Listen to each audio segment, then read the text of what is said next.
Olá, bom dia! Hoje é sexta-feira, 17 de junho de 2016. Começa agora mais uma edição do Cresce e Esclarece. E o tema que nós vamos comentar hoje é o tema que você escolheu na última enquete. E teve uma votação expressiva. O tema será permuta, como se dá a negociação e os honorários. Para falar deste assunto, nós estamos aqui com um convidado que todos vocês já conhecem, porque ele tem um programa ao vivo aqui na TV Cresce, denominado Questão de Direito, que vai ao ar todas as quarta-feiras, 10 horas da manhã. É uma verdadeira aula de direito imobiliário para quem quiser catalogar todas as mensagens do nosso amigo, Dr. Júlio César Chance. Júlio, obrigado, bom dia, em nome do Viana e toda a sua diretoria. Agradeço a sua participação na nossa edição como um convidado especial, já que você, não é a pessoa que faz o programa Questão de Direito, já conhecido de todos os corretores brasileiros. Bom dia, Júlio. Bom dia, é um grande prazer estar aqui com o nosso grande amigo. E mais uma vez a gente convida realmente o pessoal a assistir o Questão de Direito, toda quarta-feira, das 10h30, uma aula de direito, é um curso de direito para os corretores aí. Doutor Júlio, permuta parece ser uma coisa simples, mas ela ganhou com uma certa expressão na votação da última enquete. Isso nos resta dizer que os colegas corretores brasileiros têm muita dúvida sobre essa questão de permuta, não é?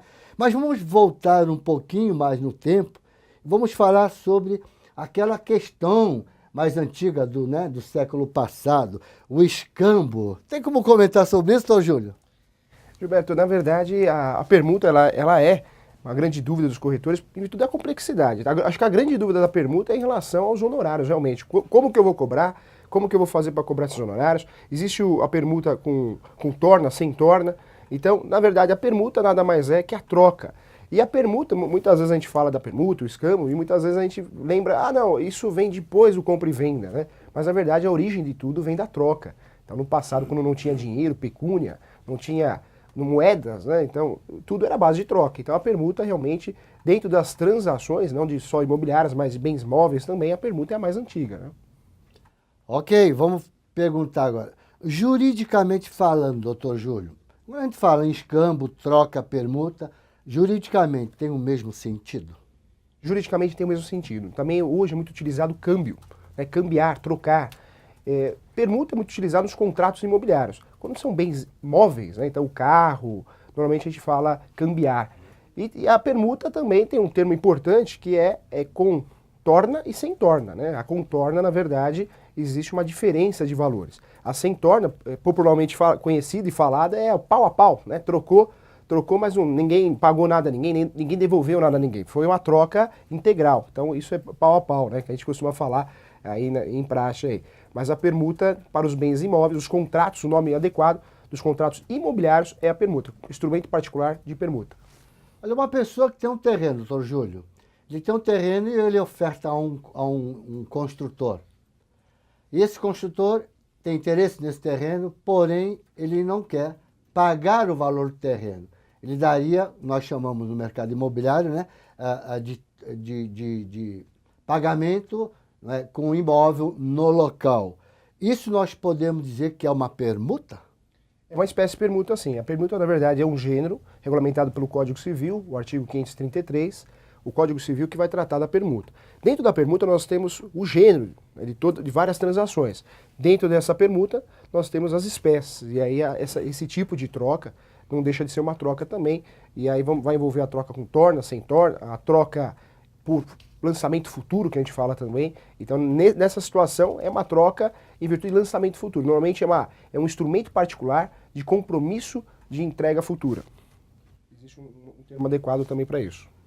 Tudo bem, então, é um compromisso. Se caso, por exemplo, a edificação não chegar ao final, já é um problema para o dono do terreno? Já é um problema, verdade. Quando a gente fala de compromisso, os contratos imobiliários, muita gente fala, não, o contrato é tudo igual, é tudo a mesma coisa. E não é, né? Cada contrato tem o seu objeto adequado. Quando a gente fala de compromisso, existe dívida, não só uma dívida, mas também uma obrigação no meio do caminho, que pode ser chamada de promessa. Então tem a dívida e a promessa. Então no meio do caminho tem uma obrigação de fazer. Numa permuta dessa, né, que você entrega o seu terreno e a construtora vai levantar um empreendimento imobiliário, normalmente troca 2, 3 apartamentos pelo terreno, é uma permuta, mas com obrigação de fazer, ou uma promessa de permuta. Então, para que configure a transação imobiliária, tem que ser feita a entrega, só com a entrega. Você falou do Código Civil, repete qual é o Código Civil que nós falamos de permuta. Artigo 533, hein, vai tratar de permutas, hein?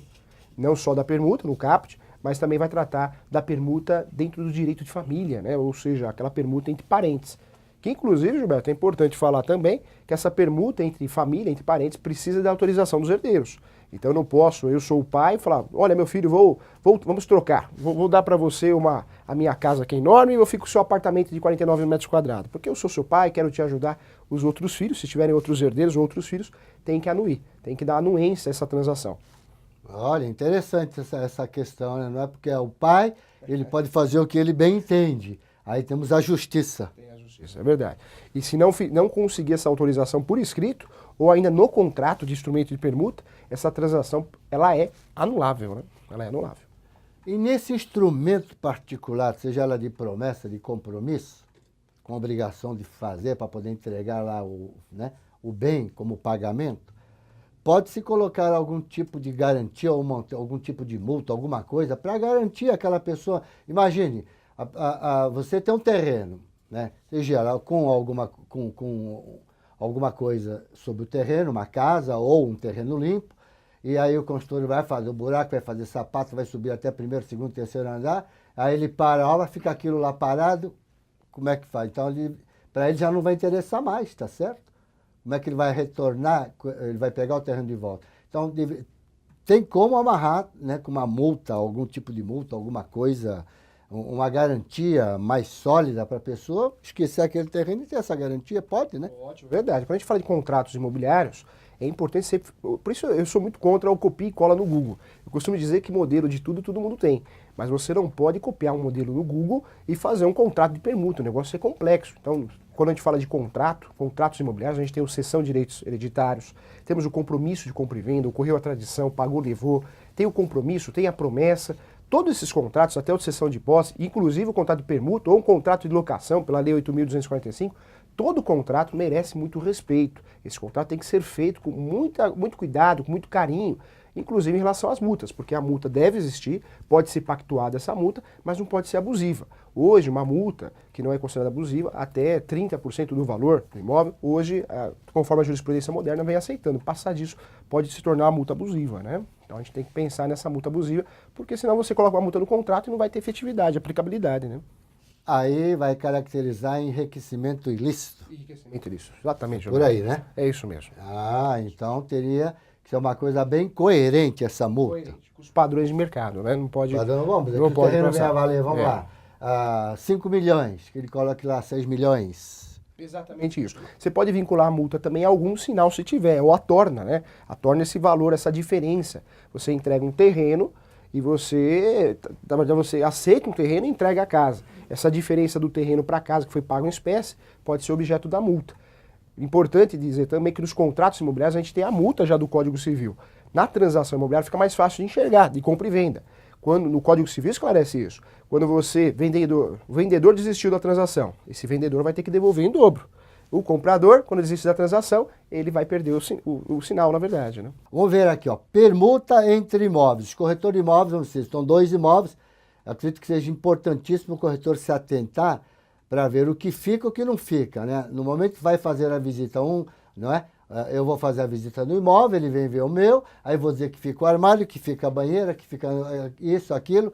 Na hora de fazer a troca dos bens, o corretor tem que estar atento para ver se tudo aquilo que se comentou vai estar lá, né? Isso pode também colocar no contrato? Bom, Gilberto, verdade. Todo contrato imobiliário é complexo. Quando a gente fala de permuta, mais ainda, né? Então é importante fazer um contrato muito bem feito.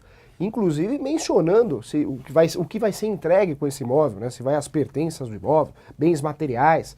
Então tem que ser muito bem discriminado isso. Inclusive o que não pode faltar é a questão da despesa imobiliária, né? Quando a gente fala de permuta, o Código Civil esclarece esse assunto. Todo imóvel acima de 30 salários mínimos, eu tenho que fazer escritura pública obrigatoriamente. Então, quando você vai fazer permuta, você tem que pensar que você vai ter o gasto com a escritura pública, vai ter o gasto ainda com o registro, que é um outro gasto, e você está falando não de um gasto, mas de 2, porque uma permuta vai envolver normalmente 2 imóveis, né? É, exatamente. Agora, normalmente é assim, ó, declaração de bens, de imposto de renda, se dá, né? Normalmente se dá com a documentação. O que, que a gente faz? A gente leva para o nosso contador aquele documento, é uma escritura, instrumento particular que nós, né? Se eu vendi um carro, vou levar lá, né, a cópia de que eu vendi o carro, para quem eu vendi o carro, não é isso? Nessa questão, vamos dizer, se ficar num instrumento particular e vai passar de um ano para o outro, a pessoa vai declarar o que está no instrumento particular. Esse instrumento particular, quando é permuta, você teria assim, podia dar uma ideia, qual é o título que nós utilizamos? É permuta mesmo? Permuta mesmo. Também é chamado também como câmbio. Permuta, câmbio, todos esses termos são É utilizados. instrumento particular de permuta? De permuta, exatamente isso. E é importante numa transação de permuta, em relação ao imposto de renda, sempre ter realmente contato com um bom computador, porque isso envolve, na permuta, se existe a torna ou não. Então, se tem a torna, normalmente a declaração é feita de uma outra forma. Se não tem a torna, é imóvel com imóvel, então isso não gera enriquecimento, né? É uma troca integral. E aí também tem um outro tipo de declaração. Então é importante, sim, desse tipo de declaração, ter um bom contador para fazer esse acompanhamento. É, porque normalmente, quando nós estamos falando nessa questão de dois imóveis, mas na verdade, vamos dizer assim, quando se lavra a escritura de um para outro, eu não sei como é que o cartorário ele cita, mas ele deve citar numerários. Então é como fosse, eu vendi para você, não é? E você comprou o meu. Uma coisa fica meio esquisita, né? Porque ele não coloca, né? Não faz apenas uma escritura. Na verdade, a gente fala permuta, essa troca, né, quando ocorre na integralidade, mas para fins de cartório, de registro de imóvel, o cartório é compra e venda. Então o cartório, porque muitas vezes não é da mesma competência, são cartórios diferentes, então para o cartório não deixa de ser um registro, é uma compra e venda e você vai pagar como registro realmente. Ocorreu a alteração dos dominantes. Quem tem o domínio? O proprietário, que tem o registro. Então vai ocorrer essa alteração no registro, então como se fosse compra e venda. Numa negociação, por exemplo, estou comprando um imóvel, né, vamos dizer assim, nós vamos permutar dois imóveis, porém, um tem um valor menor, o outro maior. Vamos colocar aí 25%, 30%. É permuta? É permuta. É permuta. Aí entra aquela relação de torna, né? Ah, professor, o que é a permuta com torna? A permuta com torna, na verdade, não ocorreu a permuta na integralidade, que é aquele papo pau a pau, né? Aquele termo vulgar que todo mundo utiliza. Então não ocorreu a troca pau a pau. Então, na verdade, essa permuta, na verdade, tem uma diferença de valor. Eu entrego um apartamento, estou ficando com a casa, mas eu pago 200 mil de diferença. Então, isso é a permuta com torna. Existe a permuta sem torna. E a permuta sem torna é aquela permuta que ocorre na integralidade. Troca realmente sem diferença de valor pecuniária nenhuma. Então, vamos agora à pergunta da Luísa. Ela diz assim, em uma permuta, como funciona para calcular a comissão, os honorários? Vamos usar a palavra honorários, não comissão, Luísa, ok? E os impostos, quer dizer, qual valor utilizamos? Deu para entender? Apesar que ele não é contador, é advogado, mas o advogado gosta de pesquisar, certamente ele está preparado para responder essa pergunta, né, doutor Júlio? Numa permuta é importante sempre você ter em mente fazer um bom contrato. E aí entra a questão que o Gilberto falou, essa questão das pertenças desse imóvel. Vai com as coisas ou vai sem imóveis, né? Então é importante esclarecer essa situação. É importante também esclarecer a situação de despesa. Quando a gente fala de transação imobiliária, temos várias despesas, né? Nós temos que pensar na escritura pública, que é o tabelião que faz. A escritura pública, obrigatoriamente, acima de 30 salários mínimos, segundo o Código Civil, tem que ser feita por escritura pública. Então não tem jeito, tem que fazer por escritura pública. Por mais que algum advogado, algum corretor, a imobiliária fez um instrumento particular para amarrar o negócio, uma proposta, um aceite, um contrato preliminar, um pré-contrato, não importa, vai ter que ser feita uma escritura pública. Então, tem que ficar bem claro nesse contrato, a escritura pública, quem vai pagar, também a despesa do registro. Se eu estou falando de permuta, eu vou ter isso vezes 2, né? Porque são 2 escrituras públicas, 2 registros, então eu vou ter que calcular essa despesa. Lembrando também que todo imóvel, quando eu faço uma transação imobiliária, eu tenho que quitar tributos, né? Então eu tenho tributo para quitar. Então olha quanta despesa você vai ter. Então isso precisa ficar bem ajustado dentro do contrato de honorários. De honorários do corretor e também do contrato do instrumento particular. Em relação à comissão, né, que a gente fala que é o correto falar é honorários, é importante você ficar atento, porque existe uma discussão tremenda que não tem fim em relação a isso. Mas é fácil de entender, Gilberto. Na verdade, quando a gente fala de comissão em relação ao câmbio, à troca, à permuta, você tem que guardar assim, como que funciona essa troca. O correto e a jurisprudência, nosso Tribunal de Justiça de São Paulo e outros tribunais de outros estados vêm defendendo isso, que na permuta, o corretor, claro, existe uma discussão comercial, né, se o cliente vai aceitar ou não, mas é importante você saber que é um direito seu, e aí vem de você negociar com o cliente, que você, numa permuta, numa troca, a comissão, na verdade, é 6% num imóvel e 6% no outro. Por quê? Porque a permuta equivale à compra e venda de 2 imóveis. Então você teria que ter comissão de 6%, né, a sua comissão, os seus honorários, a respeito de um imóvel e do outro também. Isso a permuta integral, né, aquela pau a pau, o termo que a gente utiliza na prática. Na permuta contorna, aí pode existir uma diferença. A permuta pode ser negociada só em cima do valor da torna. Então, a permuta, na verdade, não tem uma regulamentação. O correto é, quando ocorre uma permuta, é ter realmente a cobrança de 6%, né, ou seguindo a tabela do Cresce, pelo menos em cada imóvel. O correto é isso. Mas a gente sabe que vai ser negociado, né? Na prática é muito negociado. Normalmente é 6% e os dois dividem, 3 para cada um, né? Viu, Luísa? Entra no site do Cresce São Paulo, vê lá, tabela de remuneração, você vai encontrar a nossa tabela. E na nota 1, salvo engano, na nota 1, ela fala sobre permuta. É exatamente como o Dr. Júlio está explicando. Inclusive, vou complementar uma questão. O corretor, quando ele está vendendo um imóvel que está financiado, tem muita gente que tem dúvida. Por qual valor eu cobro meus honorários? Olha, pelo valor que você está vendendo o imóvel, independentemente se está financiado ou não. Ok? Você está vendendo um bem, vamos lá, de 500 mil reais, a pessoa tem deve ainda no banco do financiamento 200. Ele não vai cobrar sobre 300, ele vai cobrar sobre 500 mil. É o valor da venda dele, não é isso? Que ele tá alienando o imóvel de 500 mil reais. Então ele vai cobrar 6% sobre os 500 mil reais. Então tem gente que tem essa dúvida, mas não é para ter dúvida, é pelo valor total. Vá na tabela, você vai ver toda esta questão. Ok, gente? Vamos lá. Aquisição de um imóvel novo, Júlio, né? Com dação de... Não sei se está correto isso. Dação de pagamento. Então, vamos lá. Eu vou comprar um imóvel novo, mas vou dar o meu usado como parte de pagamento. Não sei se a palavra certa é essa. Coloquei aqui dação, porque tem muita gente que fala dação, né? Equivalente mais ou menos 30% do valor novo ou 40% do valor novo que eu estou comprando, vou entregar para o construtor. Aí vem a questão da transferência da documentação. Normalmente a construtora fala assim, não, nós vamos colocar a venda, quando vender, você transfere. Aí começa a ficar complicado o imposto de renda. E se não vende e passa 2 anos, começa a complicar mais ainda, né? Começa a complicar mais ainda. Por isso, qualquer transação imobiliária tem que ser feita com muito cuidado, com muito carinho, tem que ter corretor no meio. O corretor é responsável pela transação imobiliária, não pode faltar, é o profissional da transação imobiliária, tem que ter um bom advogado. Não adianta, né? Ah, mas eu vou economizar com o corretor, vou economizar com o advogado. Vai sair caro, né? O prejuízo vai ser grande. Precisa também, numa transação imobiliária, você ter um bom contador, porque cada situação existem isenções também. Numa permuta é importante você entregar os documentos adequados ao contador. Então não tem jeito, a gente precisa de ajuda. Aí eu costumo dizer que cada macaco no seu galho mesmo, não tem jeito. Ninguém faz tudo, né? Nós precisamos de profissionais adequados. Nessa questão da dação em pagamento, é importante lembrar que a dação de pagamento nessa situação também é uma espécie de permuta, de troca.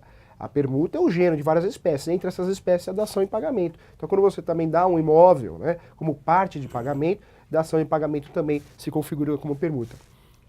Meu amigo professor Fernando de Queiroz, lá de Fortaleza, viu?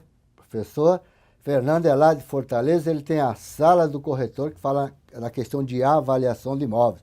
Ele está fazendo uma colocação aqui, parabenizando aqui a gente aqui, né? Porque permuta sempre foi um tema que gera muitas dúvidas para os corretores de imóveis, né? Obrigado pela excelência de vossa apresentação. O nosso convidado, o Júlio, faz um programa aqui, Fernando, todas as quarta-feiras, por questão de direito. Há uma entradinha na quarta-feira que vem, acompanha o trabalho de Júlio aqui no Cresce São Paulo, que é 10. Então vamos lá, continuando aqui, olha. Numa transação de imóvel com pagamento integral, vamos lá. Eu tenho um imóvel e uma pessoa vai me comprar, vamos dizer, quer comprar esse imóvel me pagando com 2 automóveis. Seria 2 carros, né? Nessa situação, como orientar o corretor? Ele pode fazer o contrato dizendo que o pagamento vai ser efetivado com 2 carros, marca, modelo, ano, sem multa, tudo bonitinho, é isso que tem que ser feito? É isso que tem que ser feito. Quando envolve um imóvel, Você Move e imóvel, né? Move e imóvel, né? Quando você vinculou o imóvel, você tem que sempre ter uma certidão atualizada em mãos, certidão de propriedade, seja matrícula, seja transcrição. Quando envolve veículo, é importante sempre levantar as multas, essa questão da multa, né? Porque ela pode invalidar até o contrato.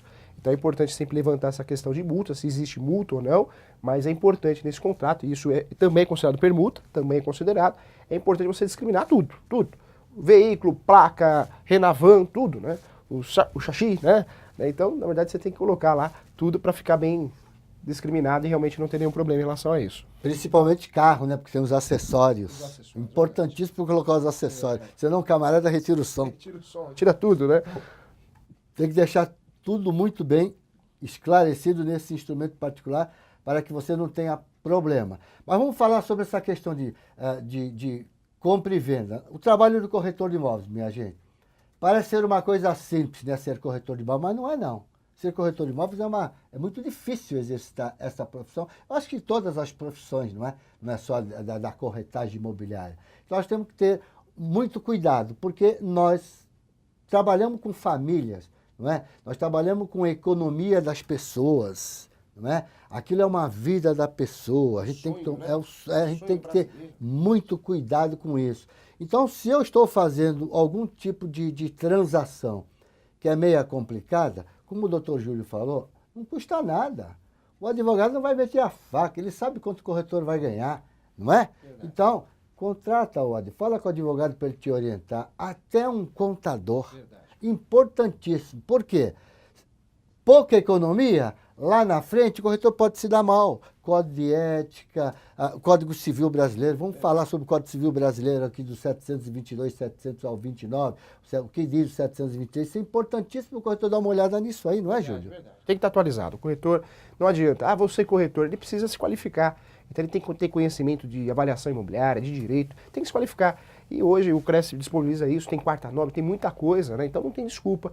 Mas eu não quero sair de casa. O YouTube fornece tanto conhecimento, né? Fora a programação da TV Cresce. Então hoje não tem desculpa. E aquele profissional que realmente não cai a ficha, que ele precisa se atualizar, ele vai ter problemas sérios, né, Gilberto? Transação imobiliária envolve o principal sonho do brasileiro, né? Dizem que o principal sonho do brasileiro, o maior sonho do brasileiro é o imóvel. E o maior medo é a morte, né? Então tem que tomar cuidado, né? Meu amigo Marcelo Caminada. Bom dia, Marcelo. Ele está via Facebook. Ele mandou aqui uma questão. Se somos responsáveis civil e criminalmente pelo negócio, é justo que recebamos os honorários imóveis da transação. Aí o que diz é a tabela, né? Além do que, se o cliente precisar vender o imóvel para viabilizar a venda através de um profissional, ele terá os mesmos custos de honorário. É verdade mesmo, não é? Verdade. É verdade. Eu não aceito, então vende, depois que ele vender, pega o dinheiro e compra o meu. Ele vai ganhar os dois, não é verdade? Então é normal que a tabela diz, está corretinha. Na nota 1 lá da tabela, dá uma olhadinha sobre essa questão de permuta, minha gente. Muito bem. Agora vamos ver uma outra questão aqui, ó. Honorário sobre permuta. Se na tabela está dizendo que é para cobrar das duas partes, porque eles estão se desfazendo, eles estão, na verdade, vendendo, alienando o seu bem para outro, independentemente. Mas de que maneira? De uma maneira permuta, não é verdade? Aí, se o colega corretor cobrar só de uma parte, e se alguém o denunciar aqui no CRES, isso aí ele vai estar infringindo o Código de Ética Profissional. Verdade. Isso se chama concorrência desleal. Ok, gente? Então, se você tiver um problema desse, não se surpreenda, não fique surpreso, dizendo, o Cresce só fica perturbando os corretores. Mas não, está lá no Código de Ética Profissional. São 10 itens, dá uma olhadinha lá. Então, isso é concorrência desleal. Por quê? Porque essas partes, comprador e vendedor, não é? Comigo, os dois vão ter que pagar. Com o Júlio só vai cobrar de uma parte. É fácil dele sair de mim e ir para o Júlio? Claro que é. Eles vão ter o interesse deles, não é verdade? Isso é uma concorrência desleal. Então, você poderá ter uma sanção aqui de uma infração ética profissional. Verdade. Não é verdade, Júlio? Eu costumo dizer também, Gilberto, que hoje em dia a cobrança é muito grande, né? O médico é cobrado, o corretor é cobrado, o advogado é cobrado. O ser humano, ele está cobrando muito, né? Infelizmente, muitas pessoas, elas lembram dos seus direitos, mas esquecem dos deveres, da educação, muitas vezes. Então, é um problema que a gente está vivendo dia a dia. Então não adianta você querer ganhar o cliente pelo preço, porque a cobrança vai ser igual. Se você cobrou muito ou cobrou pouco, a cobrança, a sua responsabilidade é a mesma. Então o que você tem que fazer? Cobre o valor correto, o valor que está estipulado na tabela do Cresce, o valor de mercado. Não dá para você cobrar diferente, porque a responsabilidade vai ser a mesma. Então além de você cobrar menos, vai correr o risco de uma responsabilidade civil, criminal, administrativa junto ao Cresce. Então eu acho que tem que valorizar a profissão, o advogado, o corretor. Cada um tem que valorizar a sua profissão. A gente não pode mais se vender, né? O cliente não pode ditar a regra. Olha, corretor, você me ajuda aqui, eu pago X. Não existe isso, né? Isso acontece muito na advocacia, infelizmente, Gilberto. Hoje o cliente ele vira para o advogado e fala, olha, eu pago R$800 para fazer o divórcio. Aquele advogado que se sujeita a isso, ele está se queimando, está queimando a classe, né? Pois é. Rafael Delbem, via Facebook. Meu amigo Rafa, no caso de honorários para cada imóvel, a grande verdade é que a nossa classe necessita de se unir e não negociar os honorários. Como já viu advogado negociar os seus honorários. Existe também na advocacia isso? Demais, Gilberto. Infelizmente, acho que é algo que existe em toda a profissão. A única profissão que eu vejo ainda que consegue manter um padrão é a medicina, né? O médico ele consegue, né, cobrar a consulta, quanto ele quer, em virtude de conhecimento, de desejo do cliente. Mas o corretor, o advogado, vive isso dia a dia, né? Então, infelizmente, hoje o cliente impõe um valor. E, infelizmente, todo mundo precisa trabalhar. Mas você não pode sujeitar isso porque vira um mercado realmente desleal, né? E isso vai queimar a profissão, como aconteceu com várias profissões, né? Tem o alfaiate aí hoje, dificilmente você conhece um alfaiate, consegue encontrar um alfaiate. Por quê? Porque caiu em desuso praticamente, porque ninguém quer pagar o que vale o serviço de um alfaiate. Então, não é justo. A gente tem que defender a nossa profissão para que ela não suma, né? Honorário sobre permuta. Sabe dizer se já teve algum litígio? Qual foi, então, a decisão judicial? Que um não quis pagar o honorário, outro pagou pela... Tem alguma coisa disso? Gilberto, é importante falar que litígio em relação ao corretor de imóveis é sempre comum. E a jurisprudência, eu trago até uma boa notícia, vem defendendo o corretor de imóveis. Não só na cobrança de honorários, vem entendendo vários meios de provas. Quando a gente fala de novo Código de Processo Civil, ele traz a ata notarial como novidade, né, novo termo de prova. Então a jurisprudência vem defendendo sim o corretor, ele vem tendo encontrado mais facilidade para receber seus honorários. O contrato de honorários do corretor de imóveis, devidamente assinado pelo credor e duas testemunhas, ele é um título executivo extrajudicial. Então, na verdade, um corretor de imóveis, quando ele vai atrás dos seus honorários executar, ele não vai começar do começo do processo de conhecimento, ele vai começar do meio para frente, né, como um jogo de futebol, do meio para frente. Ele ganha tempo com isso, já dá para executar direto. Em relação à permuta, o entendimento é esse realmente, o entendimento que a permuta é uma troca, mas essa troca equivale a uma compra e venda, duas compras e vendas, um negócio mais complexo. Então o corretor é merecedor de duas comissões, porque ocorreram duas compras e vendas. Se tem algum colega pensando que tudo isso que nós estamos falando é difícil, claro que é difícil. Qualquer atividade profissional é difícil, né? E por exemplo, cada profissional, ele sabe quanto ele vale. Ele sabe quanto ele vale. Então, ele sabe como cobrar. Principalmente quando nós falamos, as nossas transações é estar documentado. Porque se eu não estiver documentado, não adianta eu procurar um advogado, não é? Só de palavras. O advogado vai ver que documento você tem. Estou errado. Verdade, Roberto. É importante avisar o nosso amigo corretor que você tem que tirar certidão. Certidão é prova, é um dossiê que você tem que você trabalhou. Então, certidão de propriedade, certidão de distribuição civil, certidão de distribuição criminal, certidão também trabalhista, e cuidado, porque a trabalhista tem a certidão de ações trabalhistas e a certidão de execução trabalhista, são certidões diferentes.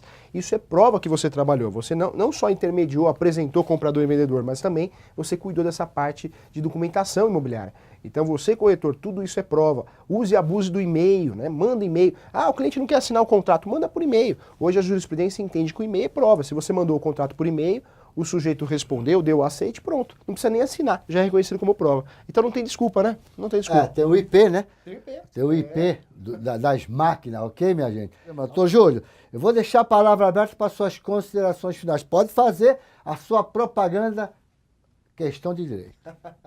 Bacana. Então, você corretor, não esquece, né? Estude, se qualifique, isso é importante, não só o corretor, hoje não tem mais desculpa, hoje tem YouTube, tem TV Cresce, você tem meios, né? E quando a gente fala desses meios, são meios gratuitos, então você não vai gastar.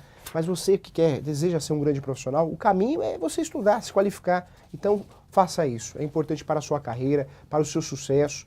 E aí, volto a convidar, não vai perder toda sexta-feira, né, o Cresce Esclarece, um programa sensacional para você, para esclarecer dúvidas, e também não vai perder o programa do professor Júlio, toda quarta-feira, das 10 às 10h30, é aula de direito para você. Convida o colega, vamos divulgar aí os nossos programas aqui pelo Facebook, também pelo WhatsApp, são programas feitos com muito carinho para você, né, Gilberto? Muito carinho.